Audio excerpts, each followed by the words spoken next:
Greetings, everybody. I am Priest of Tone, and I have no idea why I am speaking like a 19th century Romanian aristocrat.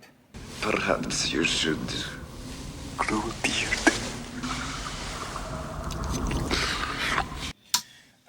Anyway, alright, here's the background for this one. So, I was playing a little guitar through the Gibson here, trying to woodshed some songs, because we still got to do the full mix demo with this amplifier as promised. And the song that I finally came on, I changed songs like 3 or 4 times, but the song I think we're actually going to do kind of requires a fuzz pedal. But I was messing around to see what the guitar tone would be like with Priest of Tone here. And as we noticed when we did this pedal, when you engage it, it kind of, well, does that. It's noisy. And so some pedals are just like that. Some pedals aren't. And like this guy here that I built, it's virtually silent when you engage it. But this guy made noise, and I was like, that might just be the way it is. But let me show you what I found when I hooked this into my chain. So here we are, playing. Alright. It works, but if we turn our delay pedal on, now watch what happens when we turn the Priest of Tone on. Oh, that ain't right. That is not right. Alright, so we can say for sure that this thing has some issues here. So, we also have some swishiness on the volume controls. Now, if there is DC present on the volume controls, that's what you'll get, that swishiness. Listen, can you hear that? That'll cause swishiness. And the design of some circuits, that's just the way it is. It's designed to have DC on the pots, and it just has to be that way. So we'll check the schematic, we'll see if that's normal, because that may be a clue as to what's happening. Because if we grab Mr. Multimeter here, and now there should not be any DC voltage coming out of our pedal. So we'll turn Mr. Multimeter on here, DC checking mode. Oh man, this thing's dusty as hell. And the pedal is off. Smells like old amplifiers in here. Put one here and one here, and we got nothing. But if we engage them, bam! Saw a big jump, and now we still have like 5 volts DC on there. Shut them off, goes away. Turn on the high gain side, big jump, and again we have like 5 volts, close to like 4.5, close to 5 volts. So that's a clue. Alright, now that's unacceptable. You know, we make these nice boutique pedals to have nice boutique quality, and that ain't quality at all. And the plan was to give this away to the to a lucky Patreon supporter.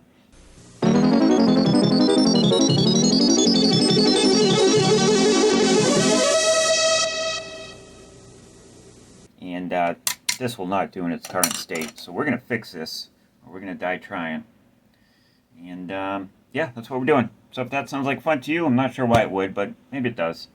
And if it does, hang tight, rock on. Here we go. Alright, here we are. We have the schematic here for this pedal. This is where we plug our guitar in. Okay, and this would be the high gain channel, and this is the lower gain channel. And both of these sets of components here are the same exact thing, except for one resistor, which makes the difference between high and low gain. So guitar plugs in here. If this is disengaged, the switch goes down, so the signal comes in, bypasses all of this, goes into the next one here. This low gain section is disengaged. Again, the switch goes down, bypasses, it just passes on through. Alright, engage this, goes into all the circuit, gets overdriven, what have you. Same thing here. Alright. This is the power supply down here. They don't show a battery or indicate 9 volts. It should be coming in here, but I'm going to assume this is your 9 volt positive here and negative here. So it goes through here, and it is a protection diode, so that's a pretty good assumption here, and our LEDs are right here. So our 9 volt comes in here. This chip here is a voltage doubler. It gets boosted up to 18 volts. We have some filtering. We have this voltage divider, which gives us VREF. Alright, and this symbol with the triangle says anywhere you see this, you just connect it, and they're connected. So this is where our 9 volts or whatever, our positive DC voltage is coming from, and here's where it's going. It's going here, it's going here. And I've drawn in red where there would be positive DC voltage, and it goes down through this resistor, and there's a coupling capacitor right here, and that should be blocking any DC from getting out onto your input jack. Tonepriest from the editing room here. I just noticed something here, which I didn't notice before when I was trying to figure this all out. We have our VREF here, so that's our DC voltage coming up from the power supply, and it's going across the volume pot, so we may get some swishiness right here. That's normal. We continue on, we get past the volume knob, and we have 2 capacitors right here, which should be coupling the signal and only allowing AC to pass through. Alright, and it's the same down here. This is the output side of the guitar. This is where I measured with the multimeter the 4.5 volts we were getting. So these should be blocking DC, and DC is not being blocked. And Brady going down. So what we will do is, I bought some new capacitors, some higher quality ones, and let's replace those, replace that guy there, and see how we're doing. See if that makes any change to the problem. Pretty sneaky, sis. Connect 4. Hopefully for the better. Alright, we got the pedal here. We're going to have to take her all apart and get at it. Here we go. Aha! I see a problem. At least I think I do. Can you spot it? Can we get it in focus? And this is a very common problem, one that's plagued me before. If we look at these electrolytic capacitors, right? They get stripes on them, which denote the polarity. Now, if we look at that,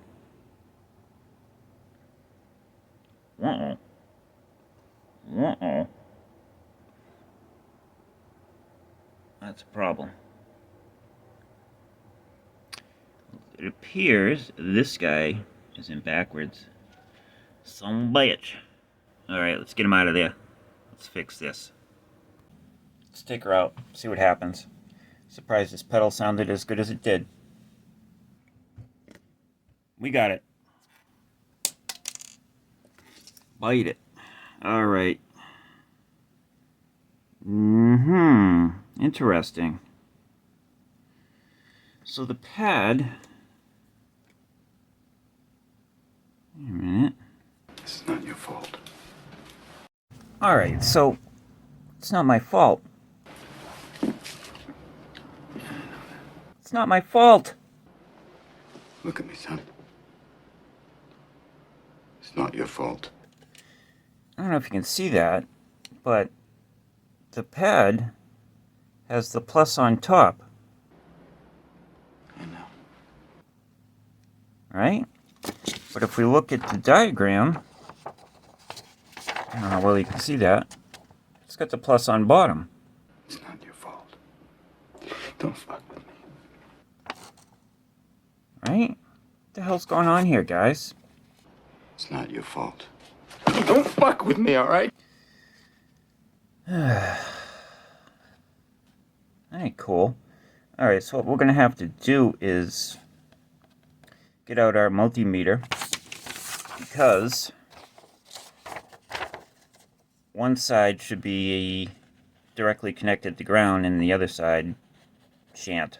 So hopefully the multimeter will help us figure out what's going on here. It's not your fault. Alright, we'll put the multimeter in beat mode. Connect one side to ground, so we're going to connect it to sleeve of one of the switches here.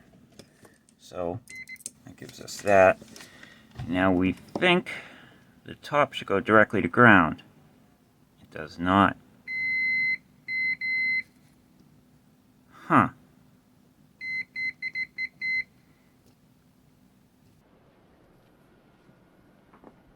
Interesting. So it looks like the silk screen is correct, but if that's the case, maybe there's a typo on, you know, one of these. No. This is making me second guess everything. Did we find the problem or didn't we?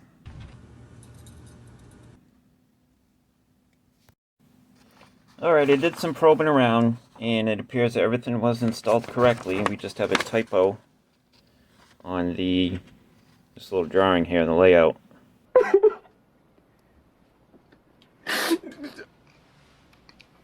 It's not your fault. For C10 there. So I thought we found the problem, but we didn't. So let me put C10 back in, then we'll carry on with our troubleshooting.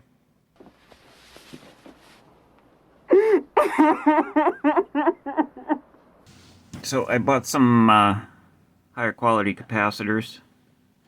Got one of these here. I think they're worth something like that. They're German. Made in Deutschland. You know the Germans make good capacitors. Capacitors. Alright, so stick you in here. Oh, now you're not going to fit because you're full of solder, right? You little bastard. Get in there. Nothing that can't be fixed with a little bit of heat. You know what's going on? Where we at? Right here. Ooh. Well, it was a good capacitor until I wrecked it. Nice. Here we go. Here we go. It's right now. Wait and see. It's solder. Here you go. That's a mess. Gotta have a clean tip. Nobody wants a dirty tip. That's what she said. Can't see. I need new glasses. I have no idea what I'm doing. I'm soldering by feel.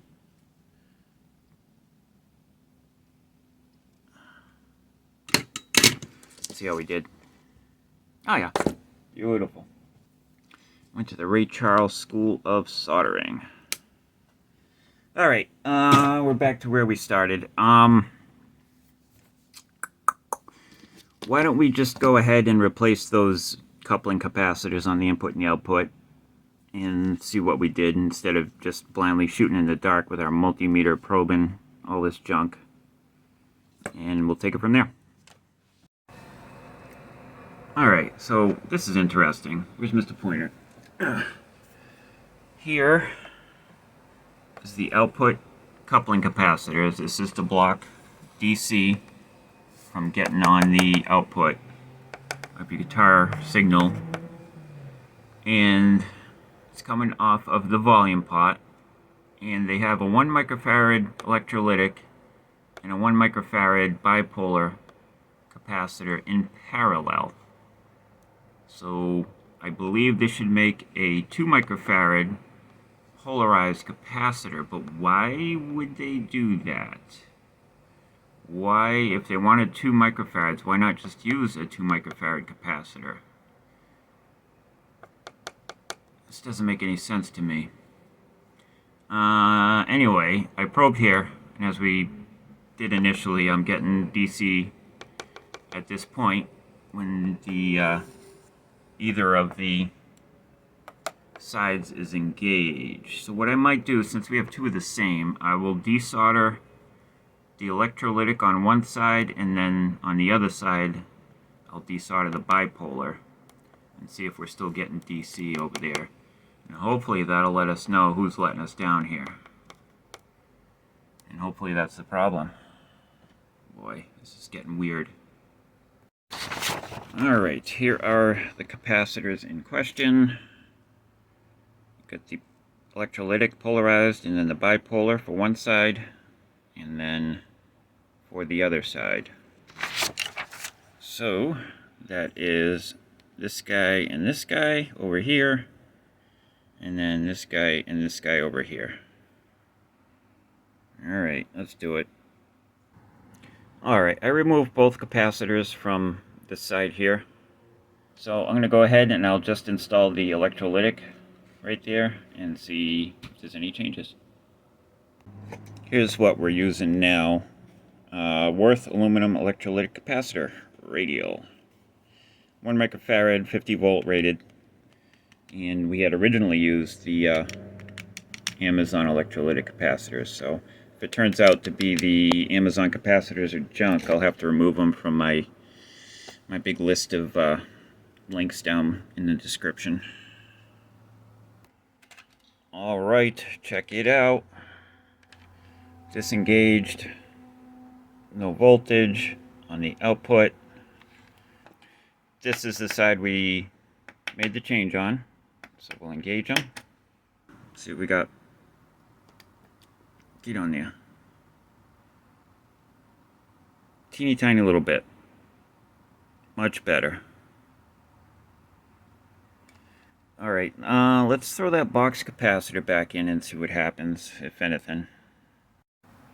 Alright, we got the box capacitor back in there. Channel is engaged, and if we check for DC on the output, looks like it's even better than with just the electrolytic capacitor alone. Alright, I think we may, fingers crossed, have succeeded. So we got to replace this guy on the other side, and we'll give her a test. See what we did, if anything. Alright, so check this out. On the purple side, we needed to replace the electrolytic capacitor, and then the bipolar capacitor was fine. When we replaced the electrolytic, we got no DC on the output. Now on the yellow side here, I replaced the electrolytic, thinking that the box capacitor, which is the same as it was on the other one, would be fine. And check it out. Engage it. Boom. 1.5 volts. It's like, what in the hell? But, and I just have the box capacitor temp in there. It's not soldered. We'll pull him out. Engage it again. Nothing. So this is bizarre. So on one side we had a bad electrolytic, and then on the other side we had a bad 1 microfarad bipolar box capacitor. Is that even in the screen? There you go. I just don't know. Alright, let me pull another one of these guys out of the bin and see what we get. Alright, so I got the bipolar in there. Just, he's not soldered in there. He's just kind of stuck in there. And so now we have nothing. We engage. Boom. I mean, it's a little bit better than before, but that's still, you know, over a volt of DC on the output. You know, and it's not like I overheated it with soldering, because this is a brand new capacitor out of the box. Let's see what happens if we turn them around. I mean, it shouldn't matter, but at this point, who knows what the hell is going on here. Give her the old flip. Jam it in there. Alright, that should work. Alright, we've got nothing. We engage. Boom. Same thing. Alright, I think I may have bought some 1 microfarad bipolars, so some decent ones from DigiKey or Mouser or something. Let me see if I can dig those down. Dig those out, dig them down, dig it down. Here we go. I did not purchase any quality 1 micro bipolar capacitors. And this is the last one in the case, which is no good, so he's going in the bin. What do we have here? A 0.82 micro. Let's try this. See what happens. We're in full science fair mode now. Try that. Okay, not engaged. Nothing. Engage. Nothing. See? Wow, we have a random smattering. Oh, this is... Yeah. There you go. We have a random smattering of bad capacitors. Which means I'm going to have to go through every single one of my videos where I have all those Amazon affiliate links and remove them out. Because as we learned a long time ago, you know, when we first started building... Whoops. Mr. Pointer. He's trying to run away. When we first started building pedals, you know, we just bought all our, like, potentiometers and our input and output jacks from Amazon. We got the cheap stuff. And, long story short, don't buy the cheap stuff. So now we buy alpha pots and switchcraft jacks and quality switches and stuff like that. And, apparently, you know, cheap Chinese components, capacitors anyway, are more trouble than they're worth. And they ain't worth much. They are cheap, but as the saying goes, you pay for what you get. The problem is, for beginners, buying capacitors for guitar pedals and stuff like that on DigiKey or Mouser can be difficult. If you've ever gone onto their search function, you know, it can be real difficult. But I think if you go to Small Bear Electronics or Antique Electronics, most of the stuff they advertise is kind of geared for guitar electronics, so that might be a better bet. But it is what it is. Alright, we're going to solder this 0.82 in there. That's close enough for government work. And then give her a sound test. Alright, hopefully this worked.